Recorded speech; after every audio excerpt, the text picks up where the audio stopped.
Oi pessoal, tudo bem com vocês? Hoje a gente veio aqui para responder algumas perguntas que chegaram até nós depois do nosso primeiro vídeo e falar um pouquinho para vocês sobre a profissão, não a profissão de depilador em si, mas sobre a técnica de depilar.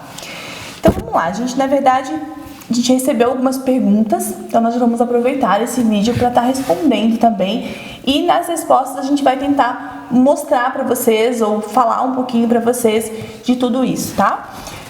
Bom, Isabel, a nossa primeira pergunta vem da Júlia. Qual a melhor cera?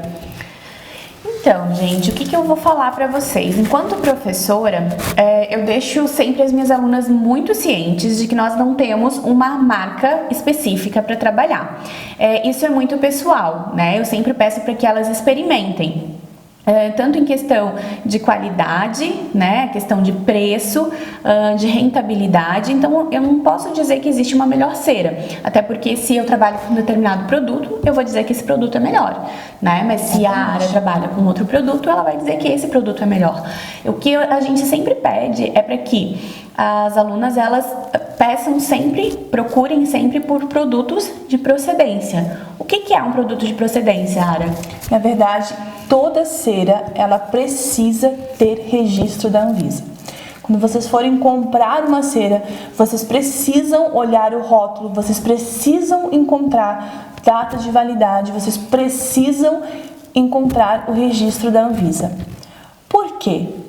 Por vários motivos, mas o mais importante é: se alguma cliente de vocês tiver um processo alérgico, pode até nem ser daquela cera que vocês usaram, mas se logo após o procedimento ela tiver um processo alérgico e vocês estiverem usando uma cera que não seja uma cera de boa procedência, que não seja uma cera que tem registro na Anvisa, vocês podem ter certeza que vocês vão se incomodar.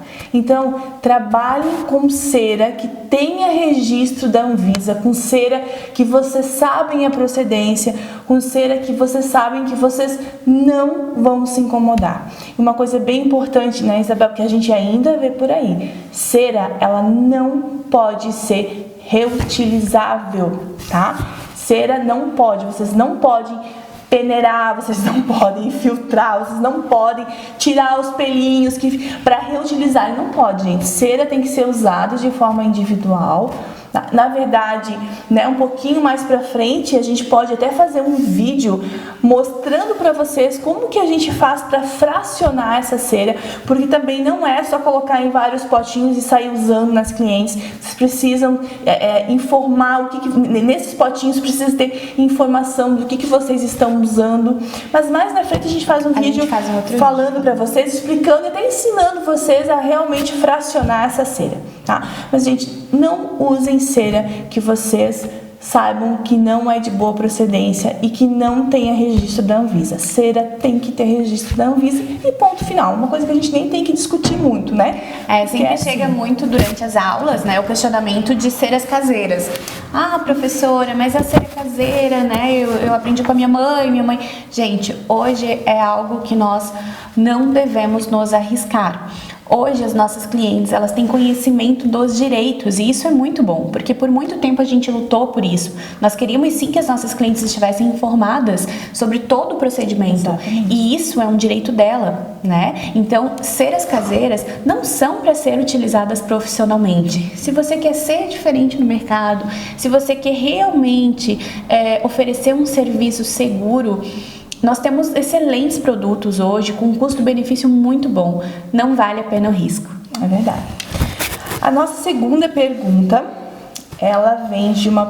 Bom, ela não colocou nome, mas assim: a cera quente aplicada com frequência pode causar flacidez?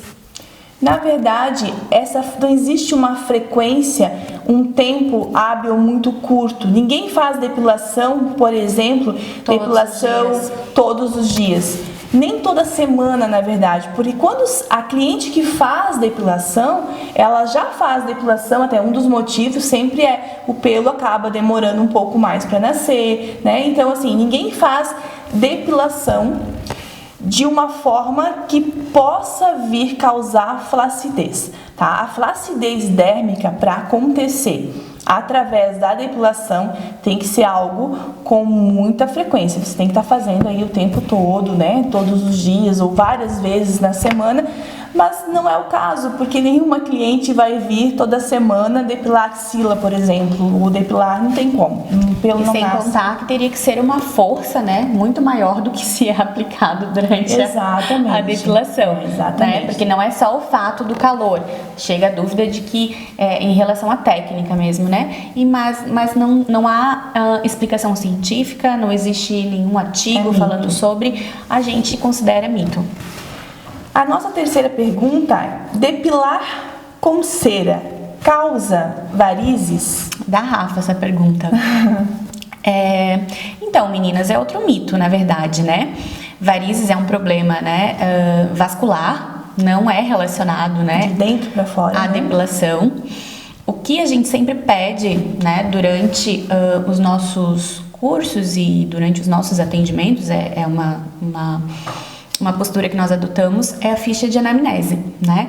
Porque, professora, mas quem tem varizes não pode fazer depilação? Não é que não pode fazer depilação, vai depender do estágio dessa varizes, né? Não é porque pode acontecer de a varize romper, não, é porque realmente é um problema de saúde. E a gente sempre considera uma pele ideal para se fazer depilação são peles íntegras. Peles íntegras não pode ter nenhum tipo de problema. Exatamente. E um outro detalhe é que existem várias técnicas de depilação, né? Várias formas de a gente realizar esse procedimento, assim como existem vários tipos de cera. Então, se a gente pega uma cliente que ela realmente tem bastante varizes, a gente vai estar aplicando a técnica de forma correta para aquele caso e também a cera, uma cera diferenciada. Então, o que existe são técnicas e métodos, na verdade, que faz com que a gente também consiga atender essa cliente, tá? Mas na verdade não impossibilita de fazer a depilação. Eu tenho varizes, não posso fazer depilação? Não, meninas, não existe isso. Porém, se você não tem experiência, né? Se você não é acostumada, então a gente pede para que você realmente tenha cautela. Mas é mais um mito que a gente pode dizer, né? Que a gente tá respondendo. A Antônia. Antônia? Uhum. Depilar o rosto e ficar com a pele vermelha é comum? Muito comum, né? Na verdade, ainda mais quem tem a pele muito clarinha, então o fato da gente só esfregar, né, na pele já causa esse rubor. Então é muito comum, sim. Só que é algo que às vezes a gente consegue resolver na própria cabine. Com eletroterapia, que existem algumas eletroterapias que a gente pode aplicar após a depilação, e até com cosméticos, né? Então hoje, nossa, a gente tem muito cosméticos com ativos calmantes que são maravilhosos, camomila, enfim, azuleno, que a gente pode aplicar após a depilação e a cliente ela já sai da cabine de vocês com a pele bem clarinha, mas é muito comum. Na verdade, eu costumo, né, sempre orientar as minhas clientes. Tem muitas mulheres que ainda gostam de fazer depilação facial com a cera, né? Mas eu sempre mostro os benefícios, né, e os malefícios, digamos assim, de uma depilação com cera, de uma depilação egípcia, por exemplo, que a gente tem esse método. Então, para profissional que oferece, né, nós podemos sim mostrar as diferenças. Não é nenhum método que vá prejudicar essa pele, desde que seja feito de forma segura, né, que a profissional tenha conhecimento específico, nós podemos fazer o método sem nenhum problema. Mas existe uma cera ideal para essa área do rosto, né? Assim como existem produtos diferenciados para a área do corpo e para a área do rosto, para depilação é a mesma situação. Mas é bem comum, né, a acontecer a hiperemia até por conta da temperatura da cera, porque por mais que seja uma temperatura bem amena, né, é quente, calorzinho. Então todo o calor gera, né, uma hiperemia na pele. Bom, a próxima pergunta, ela vem, na verdade, de uma profissional que já faz depilação e ela tem uma dúvida. Quem tem problema de alergia na pele pode fazer depilação com cera quente? Então, na verdade, vem em encontro daquela pergunta anterior sobre as varizes, né? Eu sempre falo, reforço, para depilação pele íntegra. Se tiver qualquer tipo de alergia e essa alergia estiver presente no momento em que ela for depilar, a gente contraindica, né? Até porque é bacana a gente trabalhar com depilação fazendo as fichas de anamnese, né? A ficha de anamnese é um documento muito importante que a gente trabalha na estética. Então, eu contraindicaria se ela estiver com o processo alérgico. Sim. Se ela não estiver com o processo alérgico, se ela estiver controlada, aí não teria problema algum. Na verdade, nós, enquanto profissionais, né, e até para você que também está fazendo essa pergunta, é por isso que a ficha de avaliação ela é muito importante. E não basta só a gente ficar perguntando para nossa cliente se, por exemplo, né, lá tá a palavrinha lá, alergia. Do lado, normalmente as fichas de avaliação que a gente vê, porque as nossas alunas às vezes trazem para nós, professora, podemos usar essa ficha de avaliação? Aí nós vamos ver lá, a ficha de avaliação tá assim, alergia, sim ou não? Né? Enfim, qualquer outra patologia e do lado tem sim ou não. Se a gente fica perguntando para nossa cliente alergia, ela fala não, nós vamos ali colocando. Mas quando a gente pergunta isso de forma diferente, você tem alergia a cosmético, alergia a tintura de cabelo, alergia a algum cosmético? Uma dica para você profissional, depois que você conhece, identifica essa sua cliente, essa que tem realmente problema de pelo encravado, pede para ela fazer esfoliação antes de vir fazer a depilação. Faz toda a diferença, né, Isa, quando isso acontece. Com certeza. Então, orienta ela, pede para ela fazer a esfoliação, não no dia que vem fazer a depilação, mas na semana pede para ela fazer uma boa esfoliação nessa região, que você dessa forma vai conseguir resolver um pouquinho o problema dela de pelo encravado. Essa daqui, amiga, é de uma profissional, ó. Retirada por pinça antecipa a fase anágena? Gente, então assim, o pelo ele tem ciclos, né?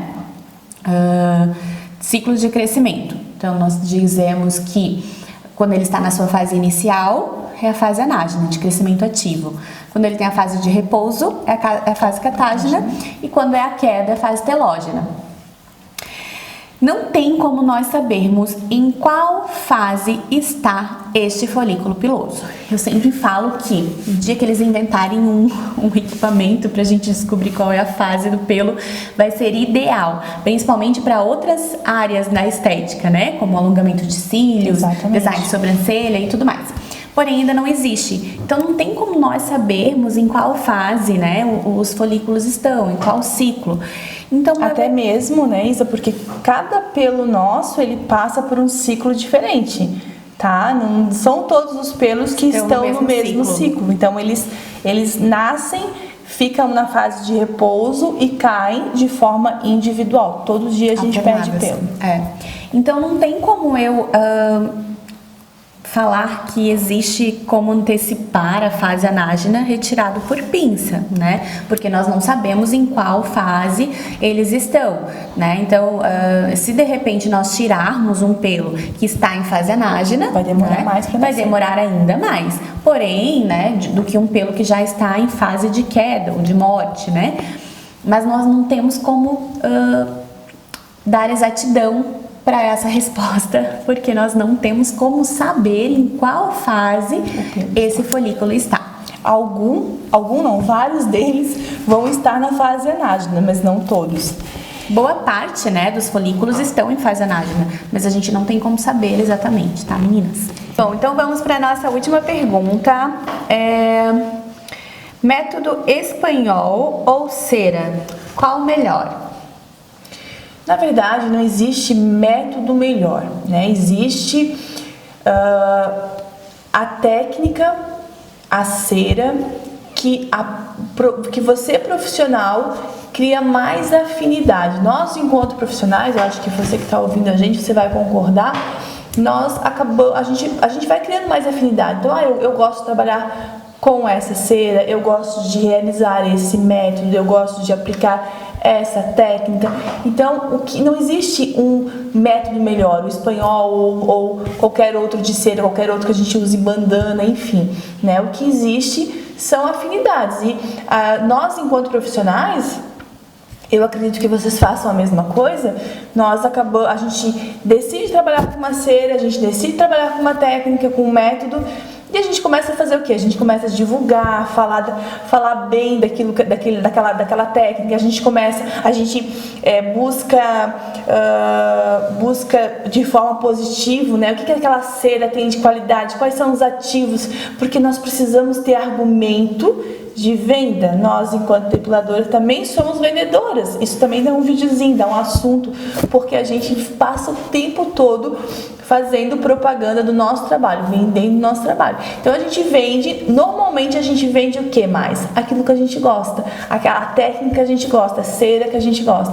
Então, na verdade, não existe um método melhor ou pior, né, Isa? A gente sempre tem bastante procura por cursos que ofereçam o método espanhol, né, ensinando, porque ele não é um método muito simples de se fazer. Na verdade, eu sempre falo para as meninas que quando vêm fazer curso básico, enfim, que não tem nenhuma experiência na área, é que você cria uma certa habilidade com a cera quente, né, que é a cera que é retirada com papel.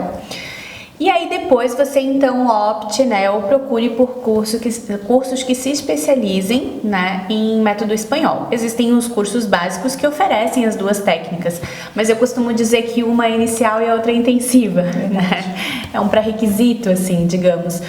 Mas é como a Arely falou, né, não tem uma cera melhor, são métodos diferentes. Né? O método espanhol, ele é um método em que você tira o pelo com a própria cera. Então você precisa aprender, ter habilidade já com a depilação para você criar então uma sintonia, né, digamos assim, com esse método, porque você precisa pegar textura de cera, temperatura correta, formas de puxar, né, áreas a mais difícil, que as meninas mais têm dificuldade é com a depilação íntima, né? Então eu sempre falo, treinem em áreas maiores, áreas mais fáceis, para depois irem para essas áreas que são um pouquinho mais difíceis, né? E a gente também pode trazer algumas dicas, né, de depilação íntima, por exemplo, em um outro momento, caso essa seja as dúvidas de vocês, né? E a gente gostaria também que vocês deixassem aqui nos comentários pra gente, né, quais são as suas dúvidas, o que você gostaria que nós trouxéssemos, né, de assunto para que vocês tirassem as suas dúvidas, que fossem importantes. A gente quer ouvir você, né? Gente, não tenham vergonha de perguntar, não tenham vergonha de mandar mensagem. Se vocês não querem se expor, né, através dos comentários ali da rede social, vocês podem estar mandando no privado para nós, que a gente com certeza vai responder vocês. A gente traz esse assunto para vocês conversando, porque na verdade, quando a gente fala de depilação, a gente fala, nossa, são tantas coisas que nós podemos passar para vocês e eu acho que esse conteúdo é um conteúdo muito rico, porque mesmo você sendo profissional da área, mesmo você atuando, né, seja muito tempo ou pouco tempo, a gente sabe que as técnicas elas vão melhorando, a gente sabe que a parte de cosméticos todo dia, modo de falar, mas todo tempo tá tendo lançamento de cera nova, de produtos novos, de produtos pré-depilação, produtos pós-depilação. Então, na verdade, nós estamos aqui para agregar ao seu trabalho. E é isso que a gente quer. A gente quer que você participe, com que você pergunte, com que você queira saber. Traga a dúvida do seu cliente. Gente, não é vergonha nenhuma o cliente nos fazer uma pergunta e a gente não saber responder. Muitas vezes aconteceu isso comigo enquanto profissional de cabine. Acontece, às vezes, tem sala de aula, a aluna vem com uma pergunta e eu falo para ela, eu vou pesquisar, eu vou trazer a resposta. Deve acontecer com você também. Por quê? Porque hoje o nosso cliente, ele tem a informação da internet, ele está o tempo... Na verdade, o nosso cliente, ele acaba, né, às vezes, sabendo do lançamento antes de nós profissionais. Por isso que a gente tem que estar o tempo todo se atualizando, a gente tem que estar o tempo todo buscando novidades, porque o mercado da beleza, da estética e da cosmetologia, ele é todo dia, ele é ativo e está o tempo todo lançando coisas novas. Então a gente precisa, só que não é vergonha às vezes o cliente vem com uma pergunta, a gente não sabe a resposta. Então a gente está aqui também para que vocês possam ter um pouquinho mais de segurança, respeitando todas vocês. A gente sabe que tem profissionais aí que têm muitos mais anos de experiência do que a gente, né? E com certeza talvez faça tão bem quanto nós também, e que bom se assim for, mas isso não quer dizer que você também não tenha dúvidas, porque aqui na escola a gente também recebe muita gente que vem às vezes fazer curso, e é muito comum a gente escutar isso. A aluna ela vem fazer curso e fala assim para nós: eu vim porque eu preciso do certificado, mas eu já sei fazer. Por quê? Porque a profissão de depilação também é uma das profissões que passou de mãe para filha, uma amiga ensinou outra amiga. Não necessariamente a pessoa fez um curso de especialização, não necessariamente a pessoa fez um curso de qualificação, não necessariamente a pessoa fez um curso livre. Não, ela aprendeu com alguém. Isso não quer dizer que ela não saiba, bem pelo contrário, a prática profissional é que faz ela ser excelente. Na verdade, né, Isa, existe uma regra, que não é regra, mas é muito comentado, que a gente precisa ter 5.000 horas de aula, de prática profissional para a gente dizer que a gente é excelente naquela técnica. E acontece muito. Então, o aluno vem aqui e fala: olha, eu quero só o certificado. Quando ele entra em sala de aula, ele tem a certeza de que ele não quer só o certificado. Ele quer também o conteúdo, ele quer também ver a gente fazendo na prática, né? Então, é isso que a gente quer trazer para vocês. A gente quer trazer tudo isso para vocês de forma online, que vocês possam de casa mesmo assistir, de casa mesmo receber conteúdo, de casa receber a resposta de alguma dúvida, mas para isso a gente precisa que vocês realmente interagem, né, com a gente. E assim, eu sempre falo que a gente sempre pode aprender algo novo, né? Nós temos que estar abertos a aprender sempre algo novo. Você que já é profissional pode sim nos acrescentar algo novo, então a gente quer ouvir você, né? É importante para nós. Nós queremos sim novas experiências. Eu trabalho com depilação há praticamente todo o tempo de formação acadêmica, porque é uma área que eu gosto muito, né? Já me trouxe muito retorno financeiro, e é uma área que eu sempre falo: se você está indecisa, né? Para você que ainda não é profissional, que está indecisa, que quer entrar na estética e não sabe por onde, procure por depilação se você já gosta, se você tem interesse, porque é uma área muito bacana, dá um retorno muito legal, né? Mas você precisa sim ter conhecimento. É muito comum também nós recebermos demandas de profissionais que têm a experiência de depilar áreas grandes, né? E tem muita dificuldade com a região íntima, por exemplo. Nós temos cursos personalizados somente para essa área, com métodos diferentes, né? Com ceras diferentes. E também ensinamos, né, como vender, como fidelizar a sua cliente, como tratar problemas que a sua cliente traz até você, né? Postura profissional que essa técnica, que essa prática, né, requer, né, de você como profissional. Então, muitas vezes a profissional ela é boa no que faz, mas ela não tem postura, né? E nós precisamos, não só na estética, em todas as áreas em que a gente atua. Então, a gente deixa aqui, né, um pouquinho dessas experiências com vocês, né? Tem muitas profissionais que chegam pra gente dizendo: eu vou desistir, né? Eu fiz um curso, mas não aprendi nada, então não quero mais, vou desistir. E aí a gente consegue, né, fazer ela voltar esse caminho, fazer esse caminho de volta, para que ela se apaixone por essa técnica, né? Que ela veja que a prática é que traz habilidade, mas que a gente consegue, né, com algumas dicas, um pouquinho de amor, um pouquinho de atenção, né, a gente ver ela desenvolver essa habilidade pra gente é muito gratificante. E para você que de repente desistiu, né, dessa área por dificuldade, eu quero dizer para você: tente de novo, eu tenho certeza que você é capaz. e conte com a gente. Nós estamos aqui, na verdade, para trazer conteúdos para vocês, para realmente agregar. Nós queremos agregar, né? Agregar a sua vida profissional. E para que você, com isso, nos assistindo, nos acompanhando, interagindo com a gente, você possa criar diferencial, você possa ser diferente de alguma forma na sua profissão. Gente, não esqueçam de curtir, né? Curtir os nossos canais, nos acompanhar, nos seguir, se inscrever, porque nós contamos com vocês, tá bom? Um beijo e até a próxima!